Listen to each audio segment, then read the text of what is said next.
Yes.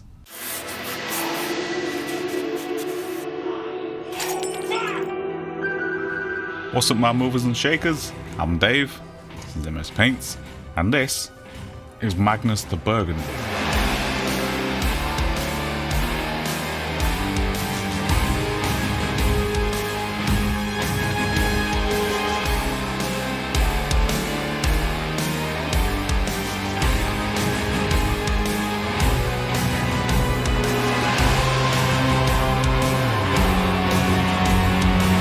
You know, for a hobby that has an increasing resistance to the LGBTQ representation within the brand, some of the models are, well, they're a little bit drag race. Somewhere between Guillermo del Toro's Drag Race and Tim Curry's Legend influences involved in this for sure. And I ain't gonna lie, this is a model that I never ever wanted to own, I just wanted to paint. Not because of the potential connotations that I've just intoned, but because I think he's kind of ghastly in the most fabulous way possible. Now, whenever I take on a commission, I'm always kind of 50-50. I have to explain to the person and let them know, okay, cool, I'm happy to do it, but you know, this is MS Paints.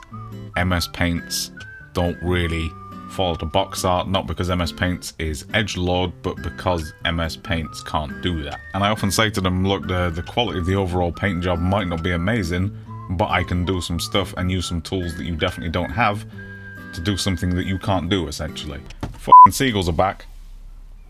I'm not even doing Black Seas terrain. Fuck off.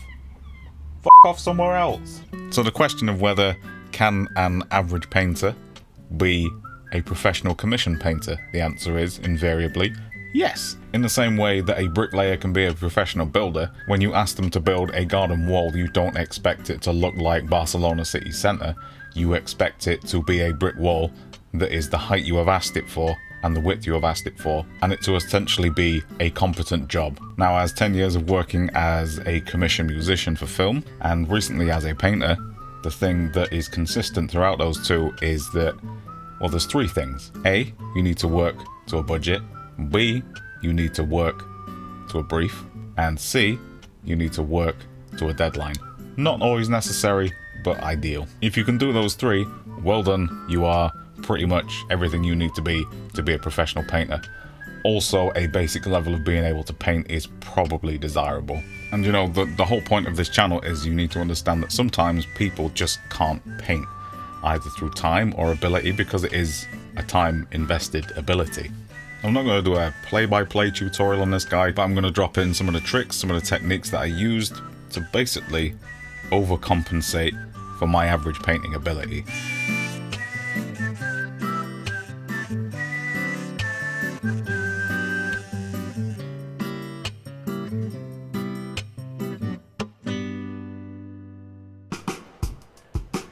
So let's talk about the brief. The primary objective was to recreate the Forge World base for Magnus the Red from Horus Heresy, but on the 40k model. We also wanted to recreate the flagstone tiling effect underneath him, but they needed to be green marble. If I could and had time, I was free to drop a cheeky bit of magic OSL in there. Object source lighting. I also needed to work in this cool aqua blue that the client has already got as a key colour in his army. And as the rest of his army is already based using Geek Gaming Desert Sand, that would be my basing material of choice. Now, rather than airbrushing the gradients on this guy, I wanted to try my hand at stippling again, which I've only used once before this. While the model itself is primed in black and the base skin tone is airbrushed on over the top to get the extreme underneath and the shadows in black, all of the colour gradients are stippled on. So we start with this lovely rich burgundy and work our way up with more pink tones and grey tones coming in to go lighter, but not necessarily moving towards white, just moving around the colour wheel.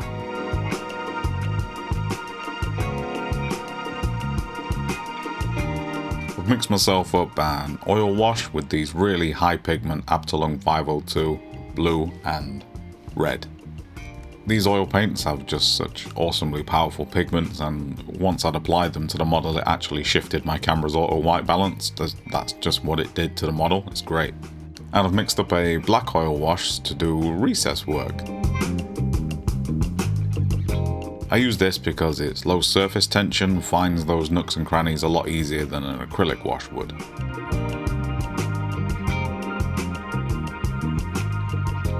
And afterwards, when I want to tidy up, I just go back in with some mineral or white spirit just to take it off in the areas where it's oversplashed, or I don't want that original purple colour as a wash on there.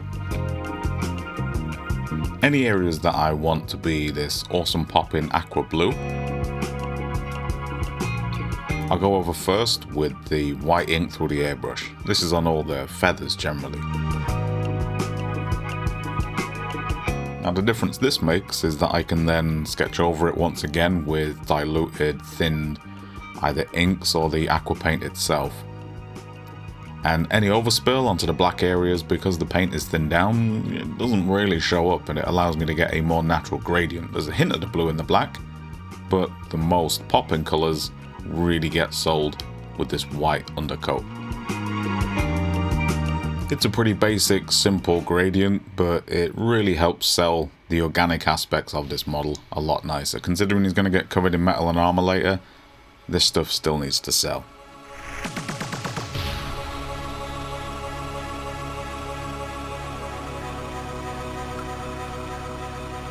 Using my dry box, I mix the paints for stippling, gradually adding more white as I go along to get the very edges, and then I dry brush those on to get a nice natural gradient that with the airbrush probably couldn't do.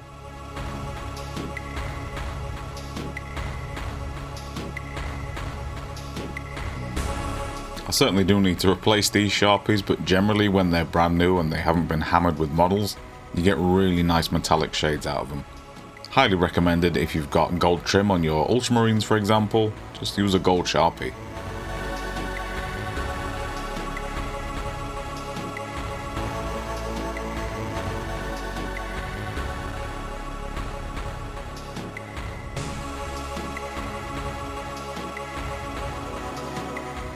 Anyone familiar with the channel knows by now that I love Vallejo Dark Aluminium and Vallejo Liquid Gold. Thankfully, the liquid gold is already something that the client has used in his army, so excellent stuff. The benefit of this paints is they've got this really sort of dense pigment and high gloss factor, meaning that not only do they need one coat either via airbrush or brush, but when washed over or glazed over in the later stages, they don't need highlighting.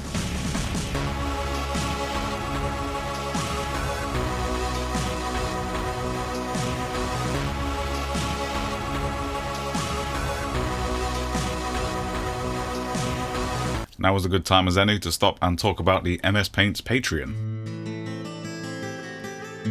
Whenever I see I've got a new Patreon, it's great to know that the next day when I come in and check the Discord chat, I've got a new person to get to know, get to understand, and hopefully they're going to have some feedback for me in that Discord chat. We've got a cool little community where you can share your work in progress projects that I can then share out in hobby vlogs. Great to let you guys know what I've got coming on the way, and it's inspiring to know that there's people out there willing to contribute in a positive and financial way to keep this channel afloat and to give me ideas to then give back to you. Higher tiers also unlock video calls, Zoom chats, things like that, hobby feedback and coaching sessions, whatever you fancy with the hour and a half that we get together. And of course, all patronages allow me to put money back into the channel and buy new equipment, buy new things, whatever's necessary. So thank you for your support. Now, when faced with a model this size, I don't want to be confronted with agonizing over details for every single part because there is so much of it. If I can get away with spraying white ink in areas and then spraying colored inks over the top, I'm absolutely going to do that. And using stuff like the Green Stuff World Intensity ink range and just contrast paint through an airbrush allows me to get really subtle build-ups of color.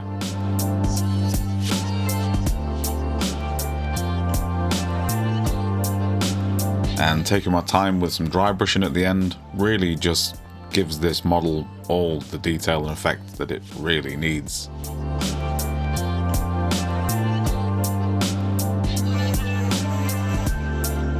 So let's talk OSL. In my last tutorial video, I really went hardcore with that. In this one, I kind of did the effect in 20 minutes and I was pretty happy with it and didn't want to advance anymore because I thought, well, honestly, I might just fuck this up. So let's leave it as is, it looks fine.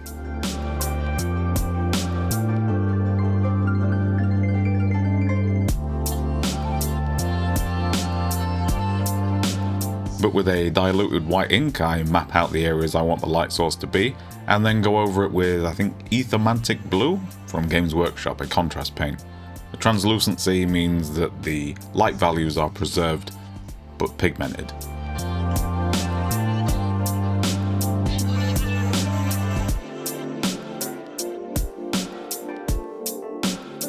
I then go over the top at the end with the very translucent white ink, just to bring up some extreme light areas.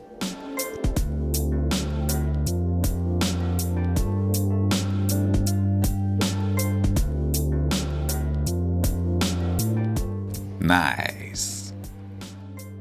So let's talk about this elemental warp fire stuff that, was in the original brief and kind of is the most important part of it.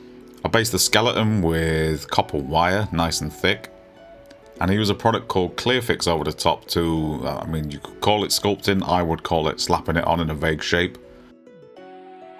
After 24 hours the Clearfix is cured, but it is still posable, bendable, and, can take a beating. And of course you can just repose this thing if he wants to.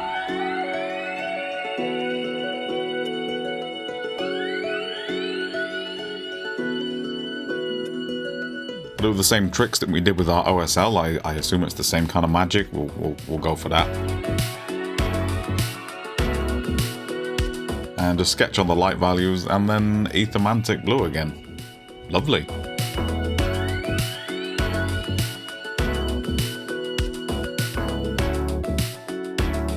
So moving on to the marble. If you've looked up painting marble before, you have most probably definitely seen this technique done by everyone else. There's nothing new here.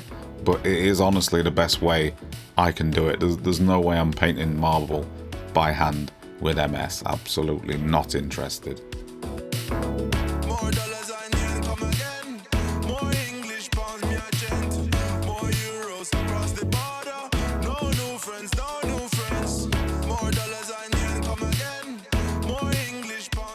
Starting with a base color and then working my way up, spraying through that dried out baby wipe with a dark grey, a mid grey, and then moving up to a white.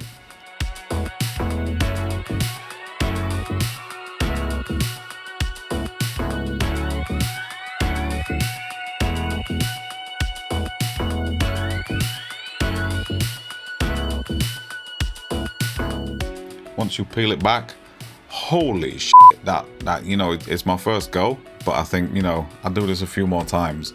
Fuck me, that is gonna be so nice.